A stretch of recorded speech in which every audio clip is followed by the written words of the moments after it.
Photo कर लियो भाजी ਤੁਸੀਂ। Yes, so good afternoon. नमस्ते सभी को। आपका बहुत बहुत धन्यवाद, आप शॉर्ट नोटिस पे आप, आप पहुंच गए आके। सो हम लोग यहाँ पे इकट्ठे हुए हैं। ये मिस्टर विनोद कपूर हैं, हमारे franchise owner for this store. And हमारे साथ हमारी रियल ब्राइड हैं पुष्पिंदर कौर जी। सो आज का जो हमारा मेन उद्देश्य था, मेन पर्पस आप लोगों के साथ, यस, मेरा नाम ओमराज शर्मा है। मैं एरिया मैनेजर हूँ इस पर्टिकुलर रीजन का। So I am handling Tanishq for this tricity Punjab and Himachal part. तो आज बेसिकली हम लोग इकट्ठा हुए हैं, हम लोग थोड़ा सा जो जनरल हमारा जो गोल्ड एक्सचेंज प्रोग्राम है उसके बारे में डिस्कस करने के लिए, जो हम लोगों ने अभी कुछ टाइम से एनालाइज किया है, कुछ टाइम से हम लोगों ने देखा है कि काफ़ी कस्टमर्स हैं, काफ़ी ब्राइड्स हैं जो कि अपनी ओल्ड ज्वेलरी को एक्सचेंज करने में थोड़ा सा हेजिटेट हैं, जो उन्होंने कहीं से भी परचेज किया होता है। तो हम लोगों ने एक कैंपेन लॉन्च किया है जिसमें हम लोग कहीं से भी अगर आपने ज्वेलरी परचेज किया हुआ है, कहीं से भी आपने सोना परचेज किया हुआ है, उसको हमारे यहाँ पे आप एक्सचेंज कर सकते हैं। सो पुष्पिंदर कौर जी हैं, इन्होंने भी हमारे यहाँ पे एक्सचेंज किया था अपना ज्वेलरी जब इन्होंने अपनी वेडिंग ज्वेलरी परचेज की थी। सो जो हम लोगों ने देखा कि पिछले कुछ टाइम से हम लोग एनालाइज कर रहे थे, तो हम लोगों ने 1 लाख ऐसी ब्राइड्स हैं, 1 लाख ऐसी ब्राइड्स हैं जिन्होंने हमारे यहाँ पे ज्वेलरी, अपनी पुरानी ज्वेलरी एक्सचेंज करके परचेज की है, और उसके बदले में they have not given any any amount on other parts. जो भी डिफरेंशियल अमाउंट है वो पे किया है, but they have exchange around 1 lakh brides हैं। सो जो हमारा एक्सचेंज प्रोग्राम है, अगर आपने कहीं से भी ज्वेलरी परचेज की हुई है, उसको आप हमारे यहाँ पे प्योरिटी चेक करवा सकते हैं। उसके बाद आपकी आंखों के सामने ही उसका मेल्टिंग होता है, उसका प्योरिटी चेक होता है, और उसके बाद उसका ज्वेलरी आप वैल्यूएशन होता है, और वैल्यूएशन आप भी काउंट कर सकते हैं। सारी ट्रांसपेरेंट प्रोसेस होता है हमारे यहाँ पे। और उसके बाद बदले में आप कोई भी डायमंड का ज्वेलरी, गोल्ड का ज्वेलरी, एंटीक ज्वेलरी, कुछ भी अगर आपने परचेज करना वो आप परचेज कर सकते हैं। सो 22 कैरेट और उसके ऊपर की प्योरिटी आती है, तो आपका कोई भी डिडक्शन नहीं होता है, 0% डिडक्शन, 100% की वैल्यूएशन आपको मिलती है, और वो कहीं से भी परचेज की हुई होती है। सो इस तरह का हमारा ये कैंपेन है, ताकि हम देखिए हॉलमार्क आने के बाद there are lot of customers जिनके घरों में नॉन हॉलमार्किंग ज्वेलरी रखी हुई है। सो हम लोग यही चाहते हैं कि जो आपके पास नॉन हॉलमार्किंग ज्वेलरी रखी हुई है उसको भी आप हॉलमार्किंग में कन्वर्ट कर सकते हैं, क्योंकि आने वाले टाइम में किस तरह का पॉलिसी आएगा, कितना ज्वेलरी आप रख सकते हैं, that's depend upon the government. But certainly yes, this program is very very good program, जहाँ पे आप एक्सचेंज करके पुराने डिजाइन को नए डिजाइन में कन्वर्ट कर सकते हैं। That is a basic program for launching this zap awareness program. And बाकी चीजें पुष्पिंदर जी भी हैं, आप इनसे भी पूछ सकते हैं। सर मैंने ज्वेलरी अपनी ली जैसे, तो यहाँ पे मैं एक फ्रेंड के साथ विजिट किया मैंने। तो यहाँ पे जैसे कैरेटेज वगैरह चेक करते थे तो मुझे बताया गया।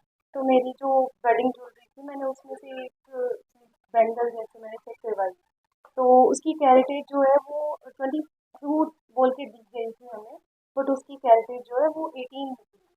तो फिर मुझे हुआ कि मैं अपनी सारी ज्वेलरी एक बार चेक करवाऊँ। तो मैंने काफ़ी सेट जैसे मेरे वो 18 कैरेटेज उसकी 18 निकली यहाँ पे ना, जब मैंने प्योरिटी चेक करवाई। तो उसको फिर मैंने यहाँ पे जैसे अभी डायमंड का चल रहा है ऑफर, तो मैंने डायमंड में कन्वर्ट किए वो वाले सेट अपने में। तो यहाँ यहाँ की सबसे बड़ी बात ये है कि यहाँ पे ट्रांसपेरेंसी है कि आप जब भी अपनी कैरेटेज चेक करवाते हो वो सामने चेक की जाती है, और उसको मेल्ट भी आपके सामने ही किया जाता है। तो वो चीज़ मेरे को बहुत अच्छी लगी, और मैं तनिष्क के साथ ही जुड़ गई तब से। तो मैं अभी परचेज यहीं से करती हूँ। तो जो अभी इनकी स्कीम चल रही है डायमंड की, तो उसमें मुझे बहुत अच्छा बेनिफिट मिला मुझे। जो मैंने पुरानी ज्वेलरी थी उसमें भी मुझे मतलब मेरी बहुत कम डिडक्शन हुई। तो मैं तब से यहीं से जुड़ गई हूँ उनके साथ ही। सर ये 1 and 2 years बिफोर मैंने करा था। तो अभी जो रिसेंट जो इनकी स्कीम चल रही है इसमें भी मैंने 2-3 दिन पहले अपनी ज्वेलरी जो है वो मैच करवा के तो वो कन्वर्ट किया इस टाइम पे। शर्मा जी आपने बताया कि उसको मैच करते हैं जो कि आपको टूर्नामेंट पे आज तो एक ऐसी मशीन है कि आज बिना मैच के ही उसका पता चल जाता है कि देखिए एक्चुअली होता है कि वो हमारे पास भी कैरेट मीटर है जिसमें हम लोग प्योरिटी चेक करते हैं, लेकिन एक्चुअली क्या होता है कि सोल्डरिंग इतनी ज़्यादा होती है जहाँ पे सबसे ज़्यादा इम्प्योरिटी होती है। तो सोल्डरिंग को रिमूव करने के लिए, वो इम्प्योरिटी को रिमूव करने के लिए फिर हम लोग उसको मेल्ट करते हैं, and that's again in front of every customer. ऐसे ऐसे कोई कस्टमर आता है आपको, वो सिर्फ अपने प्योरिटी चेक करवाता है, वो बात, तो अगर आप इसको कहीं मेल्ट कर देंगे तो उससे कुछ काम जैसे वो कस्टमर देखो एक्चुअली क्या होता है, जैसे यहाँ कई ज्वेलर है, आप उनके पास अपना मटेरियल लेके जो बोर्ड लेके जाओ, वो कैट मीटर में अपना चेक करके आपको सब बता देते हैं कि बिना मेल्ट किए वो पूरी अमाउंट जो बनती है उसके हिसाब से पे कर देते हैं। क्या वैसा भी आपके पास है? नहीं सर, हम बीइंग अ टाटा ब्रांड हम लोग पूरा ट्रांसपेरेंट हैं उस मामले में। अगर कोई भी ज्वेलरी हमारे पास आती है, हम कैरेट मीटर में चेक करते हैं, कस्टमर डिजाइन सिलेक्शन के बाद ही हम कस्टमर का पूरा कंसेंट लेते हैं कि आप ओके हैं इसको मेल्ट करने में या इसको एक्सचेंज करने में, उसके बाद फिर मेल्टिंग होती है। बट बिफोर मेल्टिंग वो प्योरिटी, वो ज्वेलरी की प्योरिटी प्रॉपर नहीं आती है।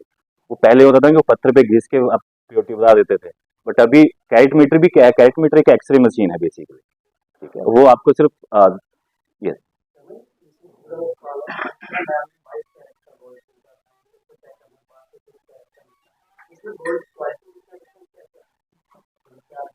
देखिए एक्चुअली होता क्या है कि जिस तरह की हम ब्रांड हैं, तो हमारे पास तो अलॉय मिक्सिंग की भी मशीनें हैं फैक्ट्री में, ठीक है, लेकिन लोकल ज्वेलर के पास वो मिक्सिंग की मशीनें नहीं है कि कितने परसेंट अलॉय मिलाना है। आपके पास 24 कैरेट है, 24 कैरेट को आप 22 में कन्वर्ट करोगे, ठीक है, तो उसमें आप कहीं ना कहीं सिल्वर मिलाओगे, कहीं ना कहीं आप उसमें ब्रॉन्ज मिलाओगे, तब जाके वो 22 कैरेट में कन्वर्ट होता है। लेकिन पहले क्या होता था कि पहले वो मशीनें नहीं होती थी, हमारे पास वो मशीन है, तो हमें पता है कि इसमें आपको 5% आपको ये मिलाना है, 5% आपको ये मिलाना है, या 4% मिलाना है, तब जाके 916 का प्योरिटी आएगा। लेकिन वो नहीं होती है छोटे ज्वेलर्स के पास या लोकल मार्केट्स में, वो नहीं होती है। तो दैट इज अ रीजन कि वो, उनको पता है कि हमने 22 कैरेट बोल के दिया है, लेकिन हमारे पास तो वो प्योरिटी नहीं आई। लेकिन अगर नहीं नहीं नहीं, वो पहले चेक होता है, वो तो ज्वेलर की नजरों में था सर। हाँ, नहीं लेते थे। नहीं, नहीं ऐसा नहीं होता है, क्योंकि देखिए आपको, जब आपने वो ज्वेलरी परचेज की तब आपने 22 कैरेट के पैसे दिए थे, लेकिन अब अगर आप जाओगे तो क्या आपको वो डिडक्शन नहीं देगा? उसका बेचने का रेट और खरीदने का रेट भी तो डिफरेंस होता है। हमारे यहाँ पे वो नहीं होता है, हमारे पास एक ही रेट होता है, आप जिस पे बेचोगे।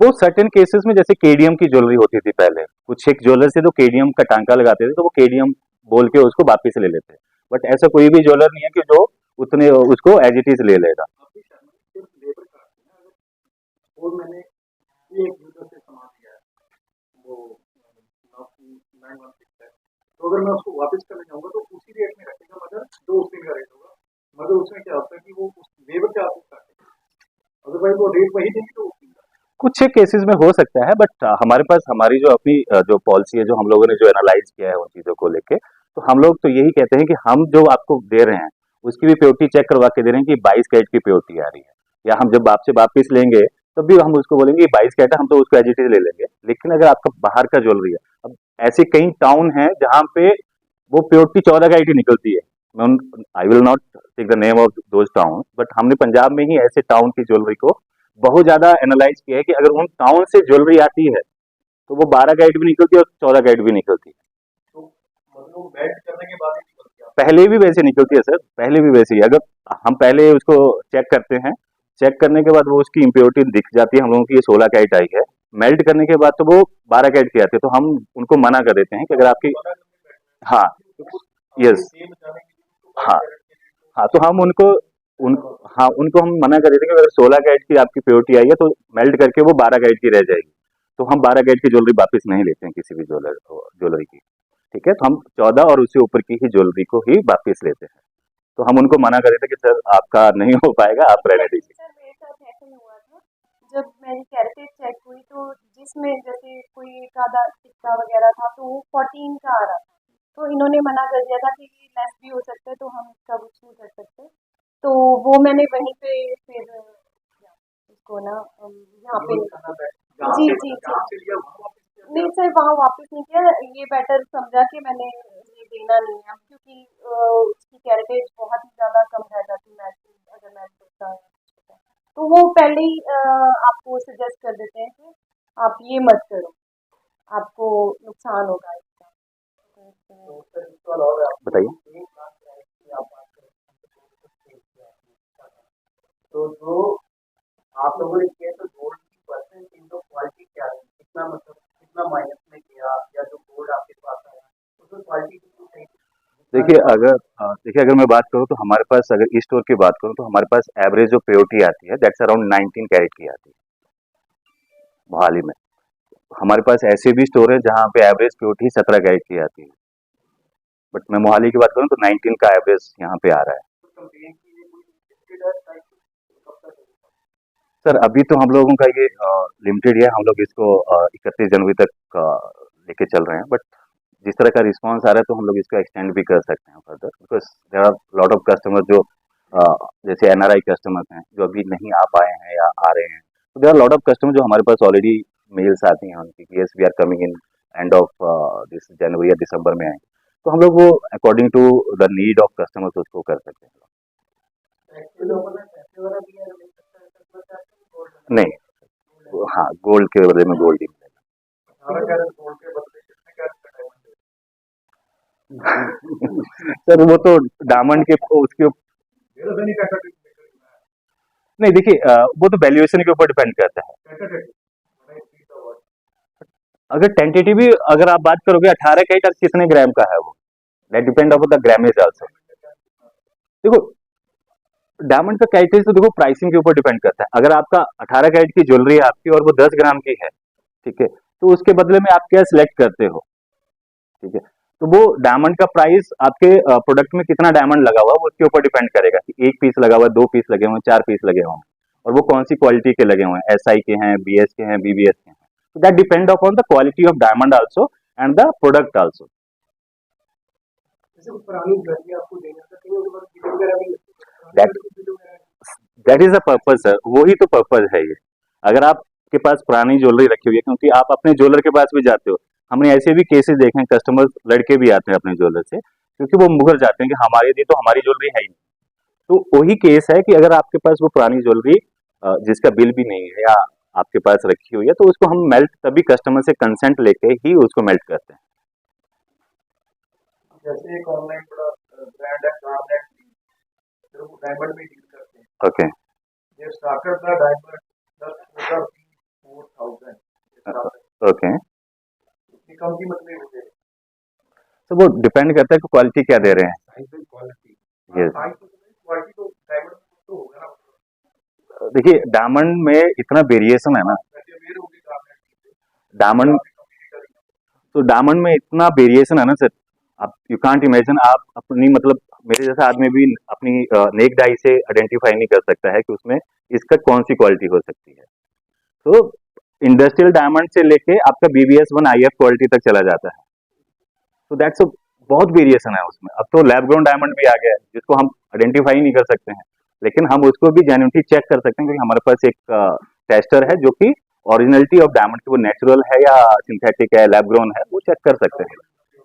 यस सर, हम जब भी कोई कस्टमर आता है हम आइडेंटिटी प्रूफ उनसे जरूर लेते हैं। हमारे पास केसेस ऐसे भी आते हैं, ऐसा नहीं कि नहीं आते हैं, बट हम तभी उनसे आइडेंटिटी प्रूफ उनके लेके रखते हैं साथ में, ताकि कल को कुछ ऐसा कंसर्न होता है तो वी कैन ट्रेस देम। नहीं तो बहुत सारे केसेस जो हो जाते हैं सर ऐसे